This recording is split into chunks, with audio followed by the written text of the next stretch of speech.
Ay, ayan na, may ugat na siya, oh, dito. Hindi ko to pinutulan ng mga dahon, eh. Hala, ang laki na ng ano. Ay, naglag mo! Hello viewers! Ako po si Donna at nag-share po ako o gumagawa ako ng mga video all about plants. Palagi bang namamatay yung propagation mong hoya? Ito ang 5 reason kung bakit namamatay yung propagation mo. Number 1 na dahilan kung bakit hindi nagsa-successful yung propagation mong hoya ay dahil basang-basa yung ginamit mong potting mix sa kanya. Si hoya kasi, mabilis lang siya magkaroon ng mga bagong ugat, bagong leaves kung maganda yung pagpropagate mo sa kanya. Kasi danas yan sa kanila. Kahit anong hoya pa yan, kahit yung may mga rare pang hoya, may mga ganyan-ganyan. Yan. Yung mga propagation lang sa kanyang magaganda ang ano. Same dito, kahit 1 leaf propagation, magta-thrive sila, magkakaroon sila ng mga bagong ugat. Pakita ko sa inyo yung bagong ugat nito. Kaka-propagate ko lang ito mga ilang araw na. Kahit 1 week, nagkakaroon sila ng mga bagong ugat. Ayan. Wait lang, dikita siya. Ayan. Mabilis silang magkaroon ng mga bagong ugat pagka pinropagate mo siya na maganda yung potting mix na ginamit mo sa kanya. Plus, hindi masyadong basa. Kung gagamit ka ng propagation na soil mix mo ay laging basa or basang-basa ang gagamitin mo, mabilis magdilaw or mamatay yung dahon ng propagation mo. Lalo-lalo na kung kahit lagyan mo pa yan ng dietane, kahit lagyan mo pa yan ng 7, kahit lagyan mo pa yan ng pampaampat, mga ganon, namamatay pa rin yung propagation natin pagka kakatusok mo pa lang tapos basang-basa yung potting mix na ginamit mo sa kanya. Marami na ako nadanasan sa kanya, ganon ang nangyari sa akin. Yung kunyari, napaampat ko na siya. Tapos, mga 2 to 3 hours na natambay ko siya dito na hindi ko pa siya tinutusok dun sa potting mix. Pero yung potting mix na ginamit ko sa kanya ay sobrang basa naman. Ay, sinasabi ko sa hindi yun magta-thrive. Kasi, nababad yung sugat niya doon sa tubig. So, pinapasok siya ng mikrobyo or yung parang nagrarat sila pagka masyadong basa yung potting mix or nababad siya sa potting mix na ganun. Meron naman ako nadanasan na itong coco peat na basa pero hindi siya namatay kasi yung dahon na nilagay ko doon ay talagang ano na siya, well equipped ng nutrients tapos matured na yung dahon at napatuyo po. Pero pagkabago ka pa lang magpropagate, wag kang gagamit ng mga potting mix na basang-basa or ang gamitin mo ay well drained potting mix. Katulad nito, may mga pames. Yan, may mga pames yan. Kasi kung mabasa mo man siya, matutuyo agad siya, hindi siya mabababad sa basa. Kasi pag nababad mo siya sa basa, hindi talaga siya magta-try, machuchugi lang siya. Magtutunaw lang yung leaves niya, tapos makita mo naninilaw na yung mga dahon niya hanggang sa nagtutunaw na yung mga yung mga stem niya tsaka dahon niya. Tsaka mas maigi pag magpuputol kayo, haba-habaan niyo yung stem dito. Ito kasi yung pinaka mag-uugat. Ayan. Wait lang, tanggalin natin itong hindi masyadong kita eh. Yan. Diba? Ito yung stem na yan yung nagkakaroon ng mga bagong ugat to. Yan biglang may susuloy na mga stem na bago. Tapos yung stem na yun yung magkakaroon ng mga bagong dahon. So, maghahaba siya ng bonggang-bongga. Plus, ang diskarte doon, pag gagamit ka ng soil mix mo or kahit anong potting mix kasi na gagamitin mo, pwede sa hoya. Ang ayoko lang sa hoya, hindi ko siya magamitan ng sphagnum moss. Pero okay lang din man kasi medyo pricey yung sphagnum moss. Kasi minsan nakakalimutan ko magdilig. Katulad dito sa Muntinlupa, biglang nawawala yung tubig. Kaya minsan, pagka naalala kong magdilig, tapos walang tubig, walang lumalabas na tubig sa sa gripo.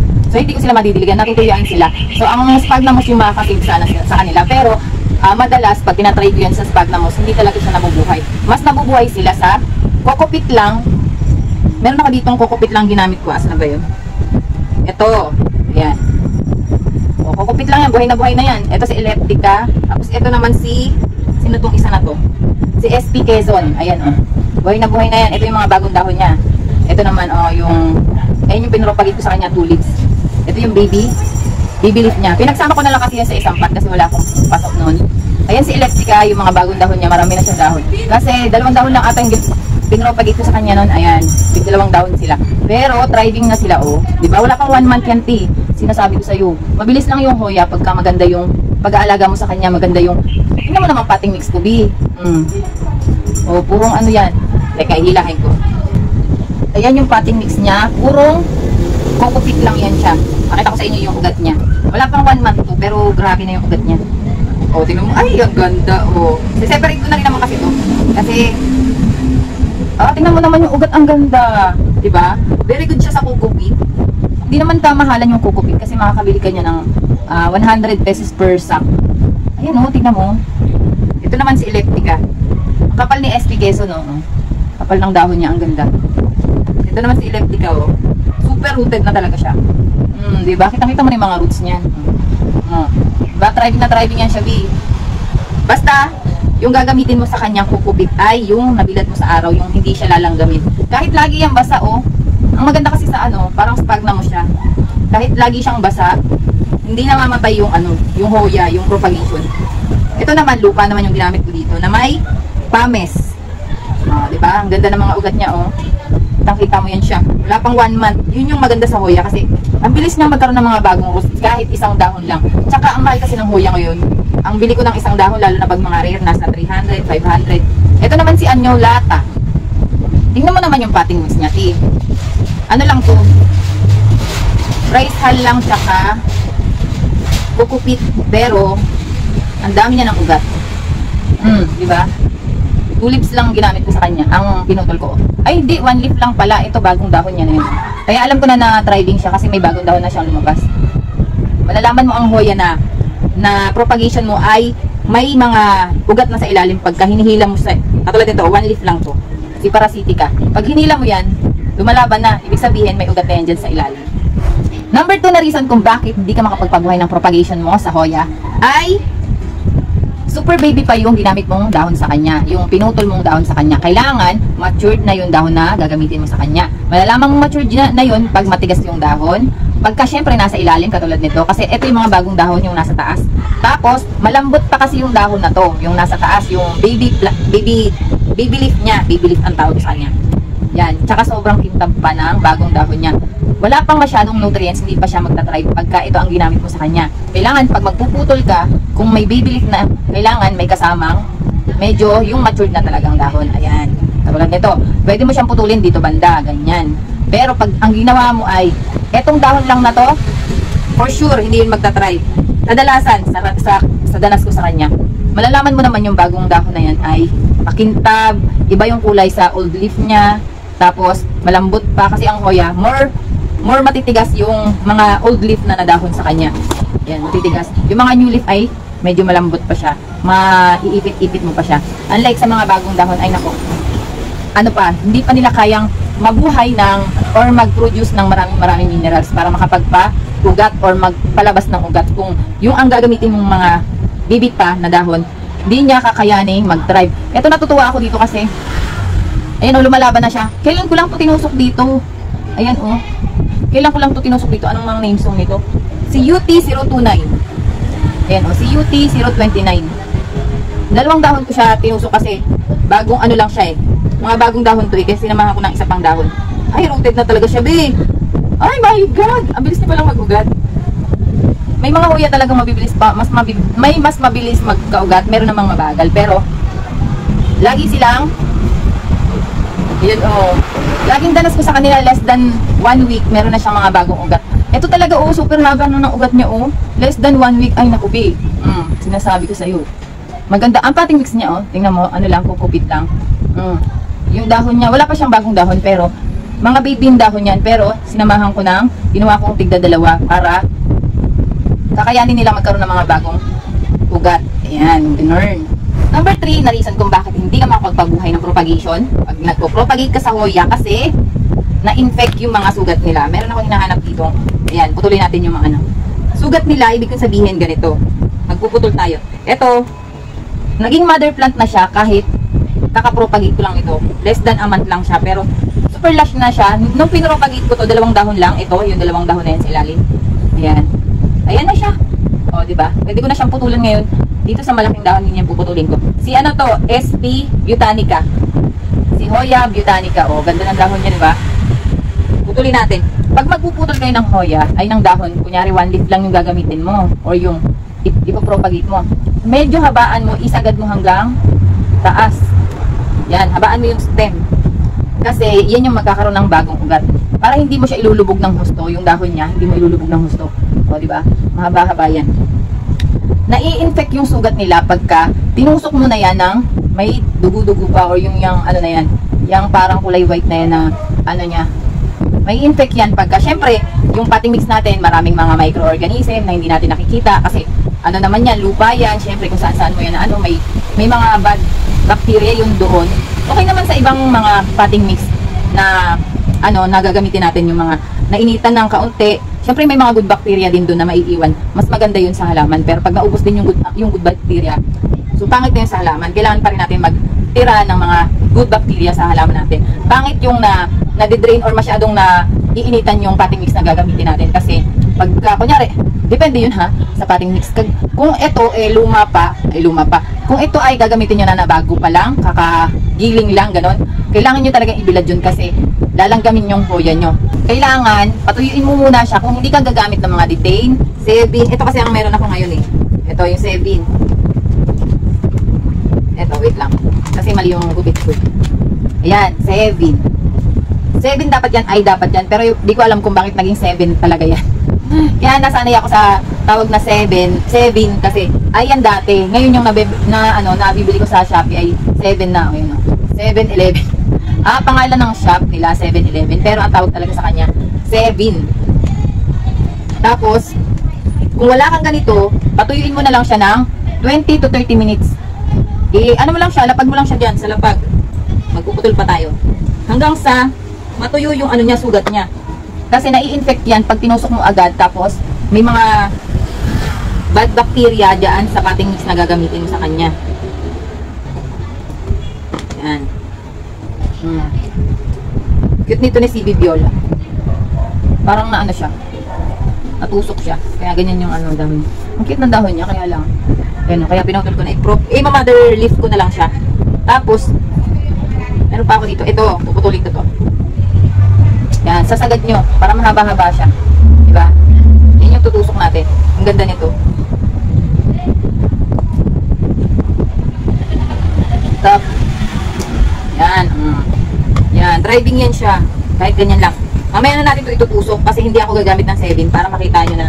Hindi ako gumagamit ng 7. Depende kung gusto ko lang or ngayon kasi nakuha ko na yung diskarte sa pagpropagate ng hoya. Kaya kahit hindi ako gumamit ng mga 7, ng detain, hindi ako nakakapatay ng mga propagation. Number 4.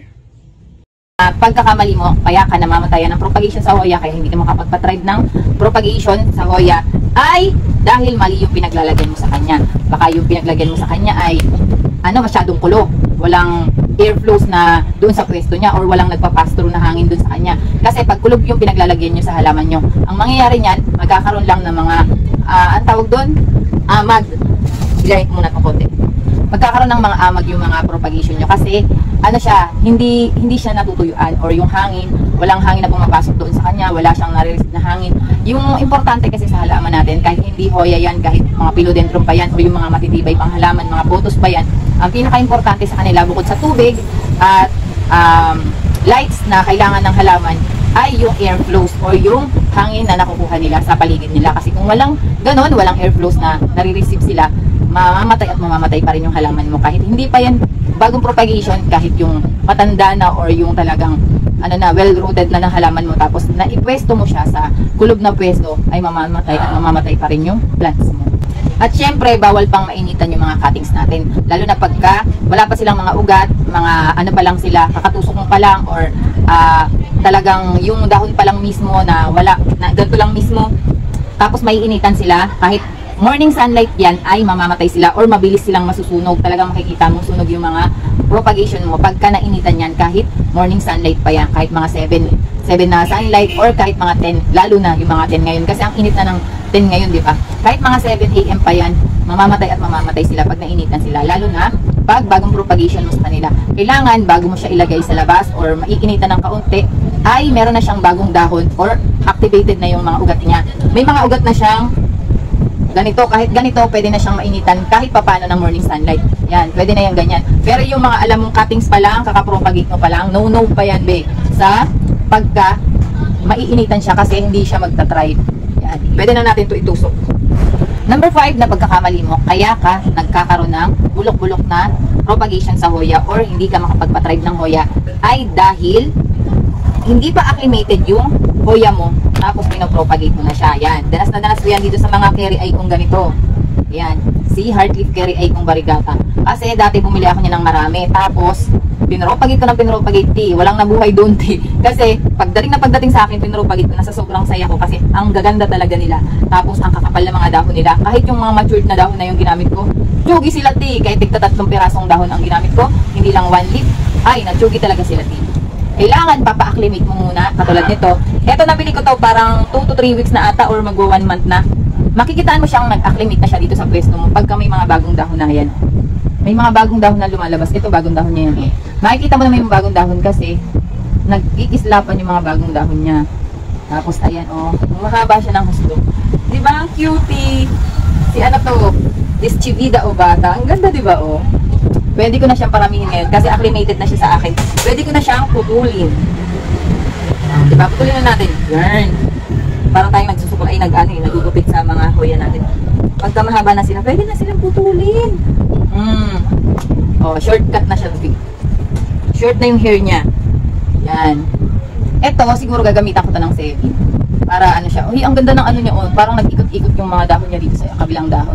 Sa stem ng kabilang, dalawang stem yan. Nag-ikot-ikot siya. Kailangan mo muna siyang pa-acclimate bago ka makapag-propagate. Mag-antay ka ng 2 to 3 weeks hanggang 1 month bago ka mag-propagate sa hoya mo. Kararating lang. Kahit gusto mo na mag-propagate, bigilan mo ang sarili mo, babe, kasi hindi talaga magta-thrive yun. Kasi, syempre, nag-aano pa siya sa pwesto mo. Depende yun ha. Syempre, yung iba, magta-thrive naman. Depende sa hoya. Kasi meron akong hoya na, yung, asa na ba yun? Ito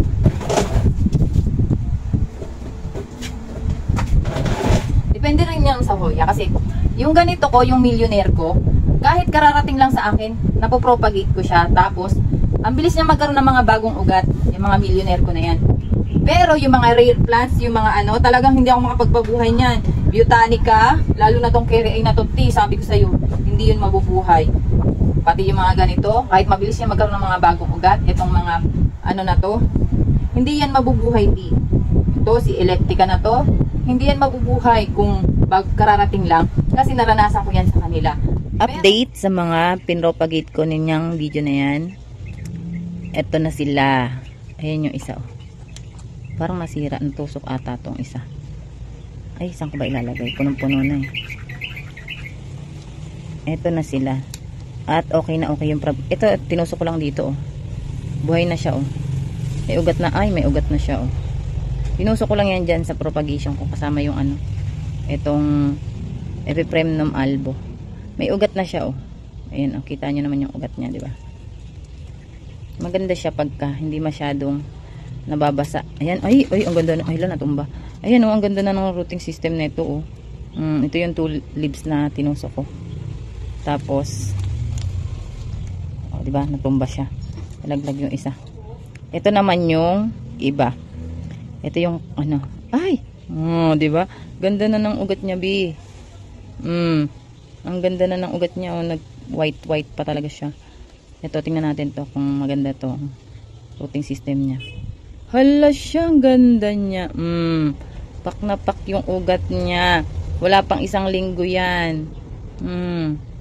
Ito, tingnan natin to isa. OMG, ang dami na rin yung ugat. Maganda talaga sa kanya yung kukupit. Tapos, ito may kasamang to. Yan yung ugat niya. May kasamang ganito, nga to? Coco husk. Chunky coco husk. Ito isa, tingnan natin to isa. Wala, huwag ka malalaglag. Diba? Tinusok ko lang yan dyan. Ang ganda, Ito naman kay This Chivida o bata. Ayan. Yung ibang paso, hindi ko makita kung saan ko nilagay. Pero itong isa na to, kasi tinatlo ko siyang paso.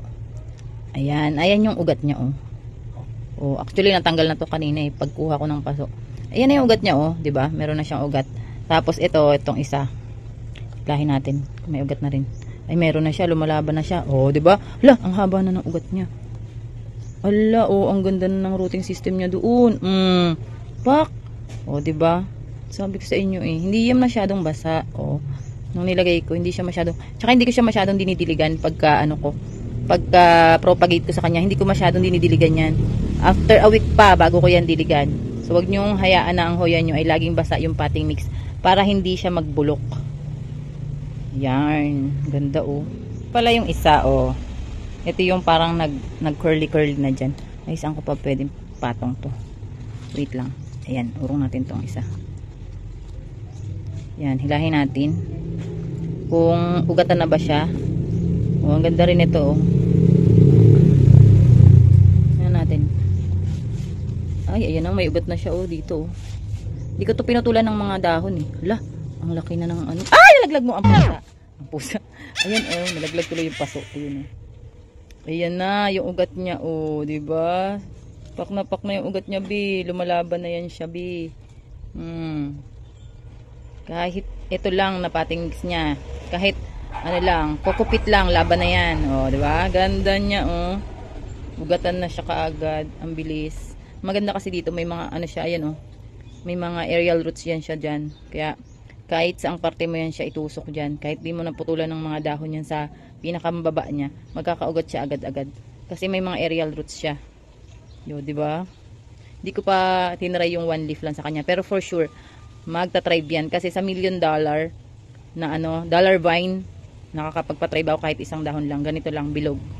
Ganda.